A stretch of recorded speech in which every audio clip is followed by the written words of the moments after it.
Bienvenido a la clase 27, de nuestro curso de refrigeración y aire acondicionado nivel medio. En esta oportunidad, vamos a estudiar con todo detalle, la tabla de presión y temperatura del gas refrigerante R407A.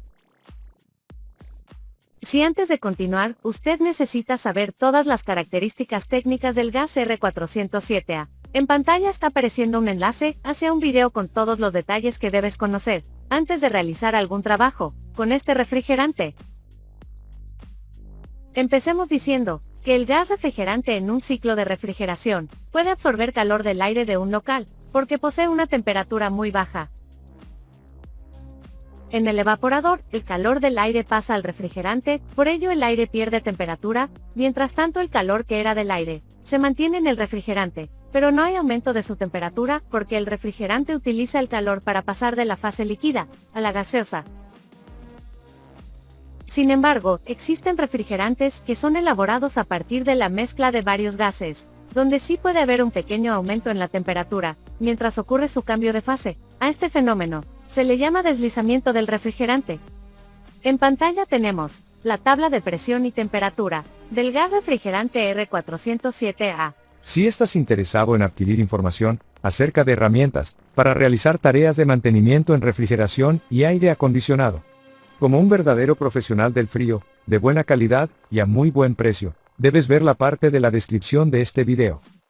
Además, allí también tenemos información complementaria, relacionada, que te va a ayudar en tu trabajo.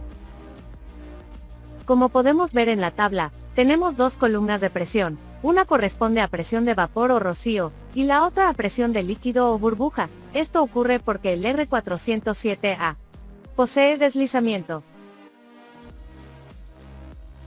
Recordemos que deslizamiento quiere decir que la temperatura del R407A cambia mientras está evaporando, y este aspecto debe tomarse en cuenta a la hora de la recarga con R407A. Para tomar en cuenta este deslizamiento, vamos a realizar el siguiente análisis. Así por ejemplo, para una temperatura del evaporador de 5 grados Celsius, unos 41 grados Fahrenheit, según la tabla, se tienen dos valores de presión. Presión de líquido o burbuja absoluta igual a 103.34 psi y presión de vapor o rocío de 86.73 psi. En este momento surge la pregunta, ¿cuál presión seleccionar para trabajar? La respuesta va a depender de en cuál parte del evaporador se quiere lograr la temperatura seleccionada, es decir, los 5 grados Celsius o 41 grados Fahrenheit.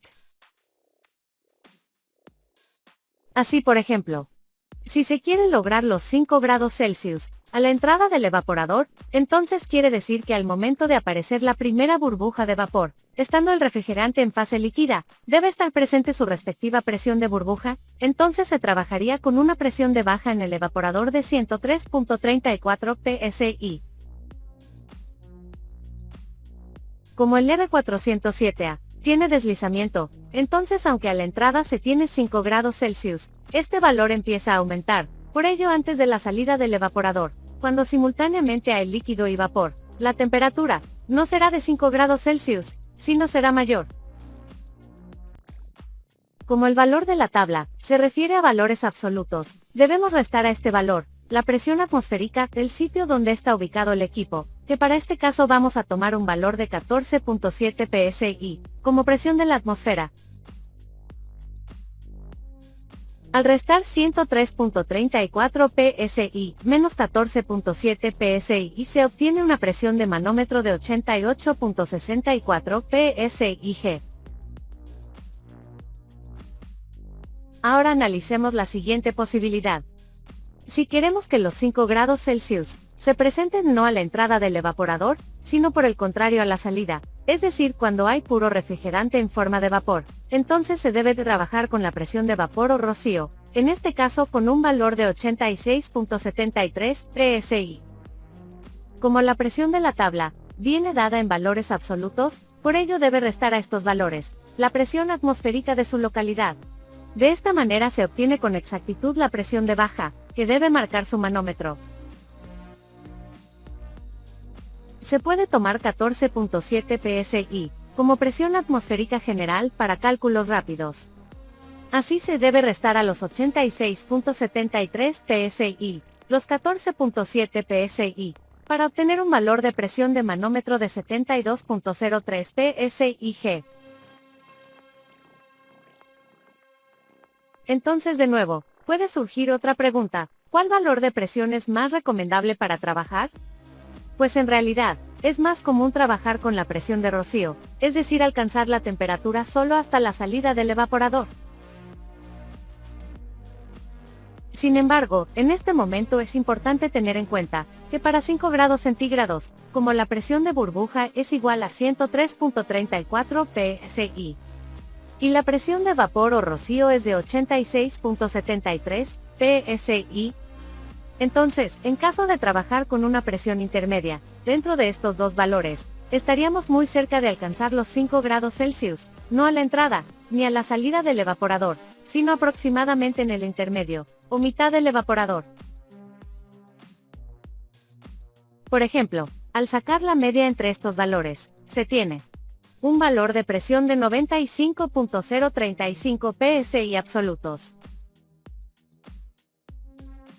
Recordemos que debemos restar a este valor la presión atmosférica del lugar donde se encuentra el equipo, que vamos a tomar como valor general 14.7 psi, para así encontrar la presión media de manómetro. Al realizar la resta obtenemos un valor de 80.335 psig. Aunque no es exacto, podemos decir que con una presión del evaporador de 80.335 psig, estaríamos muy cerca de alcanzar la temperatura de 5 grados Celsius, en la mitad del evaporador. En pantalla tenemos otros valores de presión que suelen utilizarse con el R407A.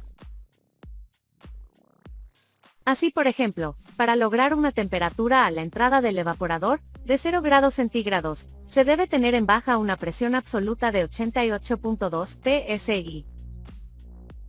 En cambio, si requiere estos mismos 0 grados, a la salida del evaporador, entonces debe trabajar con una presión de baja absoluta de 73.20 psi. Recuerde, para encontrar la presión de baja, que debe marcar su manómetro, restar a estos valores la presión atmosférica del sitio donde se encuentra el equipo.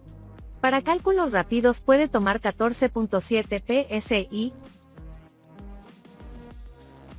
Así por ejemplo, para lograr una temperatura a la entrada del evaporador de menos 10 grados centígrados, se debe tener en baja una presión absoluta de 63.06 psi.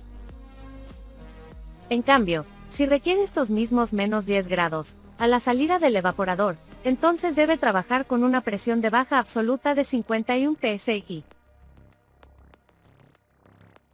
Recuerde, para encontrar la presión de baja, que debe marcar su manómetro, restar a estos valores la presión atmosférica del sitio donde se encuentra el equipo. Para cálculos rápidos puede tomar 14.7 psi. Así por ejemplo, para lograr una temperatura a la entrada del evaporador de menos 20 grados centígrados, se debe tener en baja una presión absoluta de 43.66 psi. En cambio, si requiere estos mismos menos 20 grados, a la salida del evaporador, entonces debe trabajar con una presión de baja absoluta de 34.10 psi. Recuerde, para encontrar la presión de baja, que debe marcar su manómetro, restar a estos valores la presión atmosférica del sitio donde se encuentra el equipo. Para cálculos rápidos puede tomar 14.7 psi.